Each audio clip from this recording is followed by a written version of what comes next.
Sa pilitang pinasok ng mahigit 5,000 residente at rallyista na pawang mga biktima umano ng Bagyong Pablo ang tanggapan ng DSWD sa Davao City. Tinangay nila ang sako-sakong bigas at iba pang relief goods na ipamamahagi sana ng ahensya.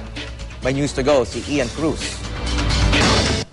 Napunan pa ng GMA Davao ang pagbitbit ng mga residente at rallyistang ito ng sako-sakong bigas mula sa tanggapan ng DSWD Region 11 sa Davao City. Sinira nila ang gate at tinangay ang sako-sakong bigas at mga delata mula sa imbakan ng relief goods. At nang pigilan sila ng mga pulis, tila lalo pang nagkagulo.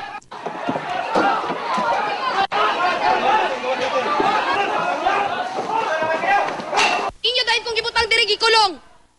Unsang klaseng pulis? Sugatan ng isang lalaki at isang batang babae habang ilang oras sinatrap ang isang militante sa opisina. Magtatatlong buwan mula ng salantahin ng Compostela Valley, Davao Oriental at Davao del Norte. Pero hindi pa raw natatanggap ng mga biktima ng Bagyong Pablo ang 10,000 sako ng bigas para sa kanila. Kinumpirma ng DSWD, hindi pa raw nila na ipamamahagi ang mga bigas. Pero katwiran ng kagawaran, wala pa raw kasi sa kanila ang listahan ng mga biktimang dapat makatanggap ng tulong. So amo lang hangyo sa ilaha unta nga magrespetuhan na lang ka sa atong mga katungod. Ang listahan ay kondisyon ni Social Welfare Secretary Dinky Soliman na ipangako niya ang mga sako ng bigas sa libo-libong nagbarikadang residente ng Compostela Valley nitong Enero. Pero di lang pagkain kundi matitirhan ang problema ngayon, partikular sa bayan ng New Bataan sa Compostela Valley. Batay sa isinagawang aerial survey ng DOST at sa binuong 3D map ng lugar, hindi na raw ligtas sirahan ang bayan.